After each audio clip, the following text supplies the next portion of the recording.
যদি কামাল নেসুর সম্পর্কে দীর্ঘক্ষণ আমাদের সুযোগ্য আলোচকবৃন্দ আলোচনা করেছেন। খুব অল্প কথায় এই ধরনের মানুষদের সম্পর্কে কথা বলা যায় না, কারণ এরা ব্যতিক্রমে মানুষ। আমি এখন প্রায় এই যে পত্রিকাটা বেরিয়েছে, যে কাগজটা বের করেছে সেটা পড়ছিলাম। এখানে আমাদের মানব জীবন পত্রিকার সম্পাদক তিনি একটা ছোট্ট লেখা লিখেছেন, মতিউর রহমান চৌধুরী সাহেব। তিনি প্রথমেই বলেছেন, যে কথাটা বলতে চেয়েছেন, যে জন্ম তার জমিদার পরিবারে, কিন্তু তিনি প্রজা হয়ে প্রজাদের সঙ্গে প্রজাদের উন্নয়নের জন্য তিনি কাজ করেছেন, প্রজাদের একজন হয়ে গিয়েছিলেন। আসলে এই ধরনের একেবারে ফিউডাল অ্যারিস্টোক্রেটিক ডেমোক্রেটিক পরিবার থেকে উঠে আসা একজন ডেমোক্রেটিক লিডার, আপাদ মস্তক একজন রাজনীতিবিদ, একজন সজ্জন ব্যক্তি, যা আমাদের রাজনীতিতে এখন সম্পূর্ণ বিরল, দেখাই যায় না। এই প্রজাতির রাজনীতিবিদ যারা ছিলেন, তাদের মধ্যে যেটা সবচেয়ে বড় গুণ ছিল তাদের নলেজ এন্ড উইজডম, এটা এখন একদম বদলে গেছে।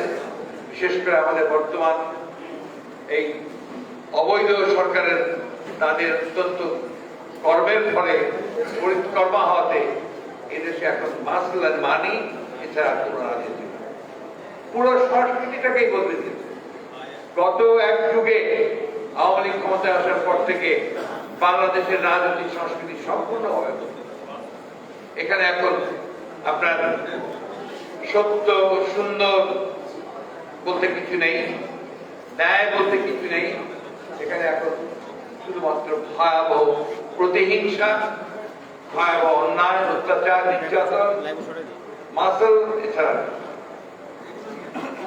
আমরা একই কথা বারবার বলতে আমারও ভালো লাগে না। ভালো লাগে না যে এই এক কথাই বলে যাচ্ছি, কোনো পরিবর্তন তো আমরা নিয়ে আসতে পারছি না। এখানেই এদের সম্পূর্ণ। আমরা যে কথাটা বলি যে ফ্যাসিবাদ, ফ্যাসিবাদের সম্পূর্ণটা কোন জায়গায় হয়? যখন সারা জাতির মধ্যে তারা একটা ত্রাস, একটা ভীতির সঞ্চার করতে পারে। কিছুদিন আগে, গত কয়েকদিন 2-3 দিন আগে রামান কুমার একটা কথা বলছেন, প্রফেসর রামান কুমার। তিনি বলতেন, লিখেছেন যে আগে যে বাক্যটা লিখতে আমার 1 মিনিট সময় লাগতো, সেই বাক্য লিখতে এখন আমার 7 দিন সময়। বারবার চিন্তা করতে হয় যে কোনটা লিখবো, কোনটা লিখবো না, কোন শব্দটা চয়ন করবো, কোন শব্দটা চয়ন করবো না। তাতে করে আবার আমার কি হবে, কোন বিপদে পড়বো, কোন আইনের আওতায় পড়ে যাবো জানি না। এই হচ্ছে অবস্থা। এই বিষয়গুলো আজকে সারা বাংলাদেশকে গ্রাস করে ফেলছে। আমাদের কথা বলার আমরা বলতে পারি না, বিশ্বাস প্রাণ করে নিতে পারি না, একটা দম বন্ধ করা একটা পরিবেশ সৃষ্টি হয়েছে। চৌধুরী কামাল ইউসুফ এই পরিবেশ থেকে বের হয়ে আসতে চেয়েছিলেন, কারণ তিনি যে পরিবেশে মানুষ হয়েছেন, সেই পরিবেশটা ছিল আপনার লিবারেল ডেমোক্রেসি পরিবেশ।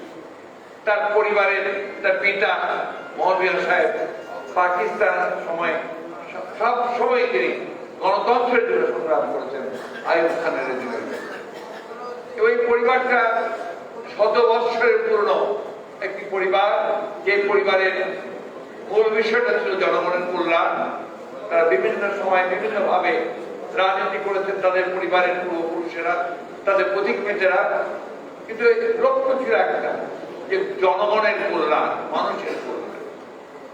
আমরা যারা একটু আগের কথা বলছিলাম, এখন একটু আগে কবি আশিকের সঙ্গে, যে ফরাজি আন্দোলনের যিনি প্রধান ছিলেন হাজী শরীফুল্লাহ, সেই বংশের ধারা নেওয়া।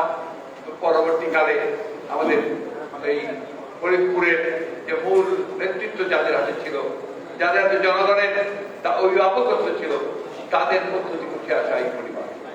এই পরিবার নিজের জন্য তারা কখনো চিন্তা করেনি, বৃত্ত তৈরি করার কথা চিন্তা করেনি, তারা বৃত্তকে বিলীন করে মানুষের কল্যাণের কথা চিন্তা করে।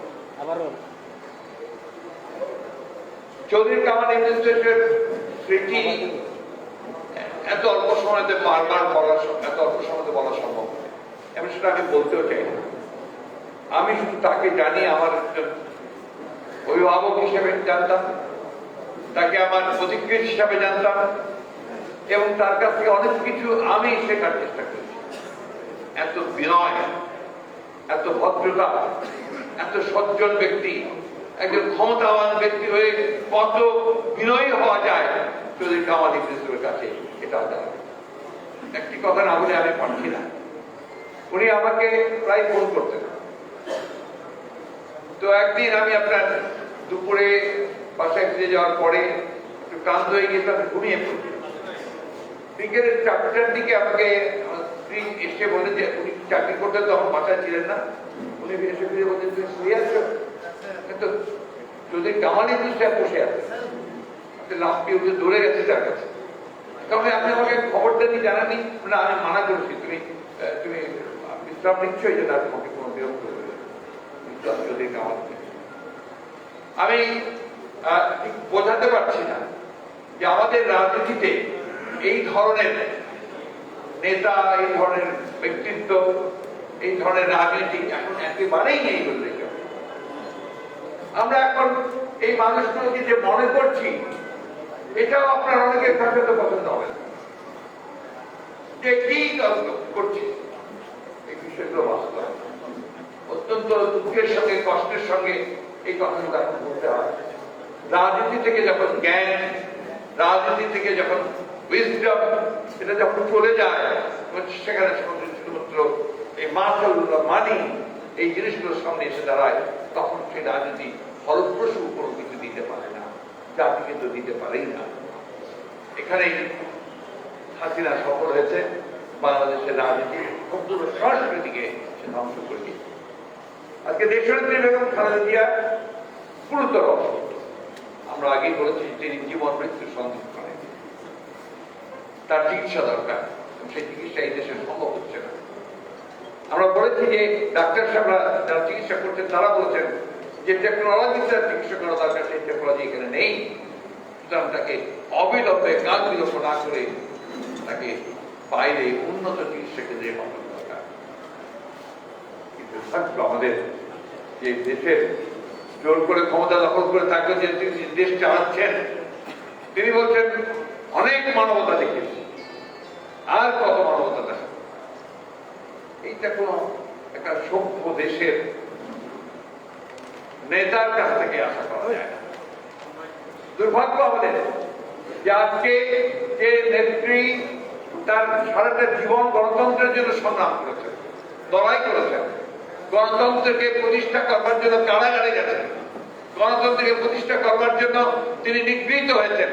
1971 সালে 73 স্বাধীনতা যুদ্ধে হাফিজ ভাই এখানে আছেন, যে যখন স্বাধীনতার ঘোষক রহমান ঘোষণা করে, স্বাধীনতা ঘোষণা করে যখন ঝাঁপিয়ে পড়েছিলেন, তখন এই নেত্রী দুটো একেবারে শিশু তাদেরকে হাত ধরে নিয়ে তিনি পালিয়ে ঢাকা এসেছিলেন। সেখান থেকে পাখানাদার বাহিনীতে গ্রেফতার হয়েছিলেন এবং 16 ডিসেম্বর পর্যন্ত তিনি কারাগারে ছিলেন। সেই নেত্রীকে আজকে তার বিশেষ চিকিৎসা, উন্নত চিকিৎসার কোন সুযোগ দেওয়া হচ্ছে। প্রিয় ভাইয়েরা, বোনেরা, আমরা খুব দুঃসময় অতিক্রম করছি। আমরা বিশ্বাস করি যে অবশ্যই একদিন অন্ধকার কেটে যাবে, অবশ্যই একদিন নতুন সূর্যের উদয় হবে, অবশ্যই একদিন চৌধুরী কামাল ইউসুফের মতো মানুষেরা সামনে এসে দাঁড়াবেন আমাদের। অবশ্যই আমাদের দেশনেত্রী বেগম খালেদা জিয়া সুস্থ হয়ে আবার আমাদের মাঝে ফিরে আসবেন। আমাদের যে জিনিসটা সবচেয়ে বেশি প্রয়োজন, তাতে আমাদের ঐক্য। আমাদেরকে গোটা জাতিকে আজকে ঐক্যবদ্ধ করতে হবে। আমাদেরকে সব রাজনৈতিক দল, সমস্ত সংগঠন, সকল মানুষকে ঐক্যবদ্ধ করে এই যে একটা ভয়াবহ, আমি সবসময় বলি এটা মনস্টার, এটা দানব আমাদের সবকিছু তছনছ করে দিচ্ছে, সেই দানবকে পরাজিত করতে হবে। আবার কামাল ইউসুফের যে স্বপ্ন, আমাদের শহীদ প্রেসিডেন্ট জিয়াউর রহমান সাহেবের যে স্বপ্ন, হাফিজ ভাইদের যে স্বপ্ন, দেশনেত্রী বেগম খালেদা জিয়ার যে স্বপ্ন, যে দেশে একটা গণতান্ত্রিক ব্যবস্থা প্রতিষ্ঠা করা, দেশে একটা সত্যিকার অর্থে সমৃদ্ধ দেশ প্রতিষ্ঠা করা এবং মাথা উঁচু করে দাঁড়াবার মতো রাষ্ট্র তৈরি করা, সেই রাষ্ট্র আমাদেরকে তৈরি করতে হবে এবং সেটাই হবে চৌধুরী কামাল ইবনে ইউসুফের প্রতি আমাদের সবচেয়ে বড় সম্মান এবং টাকা। তার কন্যা নায়াব ইউসুফ আজকে রাজনীতি এসছে। আমরা সৌভাগ্যবান যে এই পরিবারের একটা ফ্ল্যাগ হাতে নিয়ে এসে সামনে এগিয়ে এসছে। আমরা বিশ্বাস করি সে তার বাবার পথ ধরে, তার পরিবারের পথ ধরে সেই ফ্ল্যাগকে সে এগিয়ে নিয়ে যেতে সম্ভব হবে। শুধু ফরিদপুরের মানুষ নয়, সারা বাংলাদেশের মানুষ কিন্তু তার দিকে তাকিয়ে আছে, এই জন্যে যে সে নেতৃত্ব দিতে সক্ষম হবে। আসুন আমরা তার জন্য সবাই দোয়া করি। একই সঙ্গে চৌধুরী কামাল ইবনে ইউসুফ যেন দেশের সবচেয়ে সুন্দর জায়গায় থাকতে পারেন, সেই তো আমরা সকলের জন্য করি, তার জন্য করি এবং কথা বলে তার বেশ কামনা করে শেষ করছি। আসসালামু আলাইকুম, খুদা হাফেজ, বাংলাদেশ জিন্দাবাদ, চৌধুরী কামাল ইবনে ইউসুফ।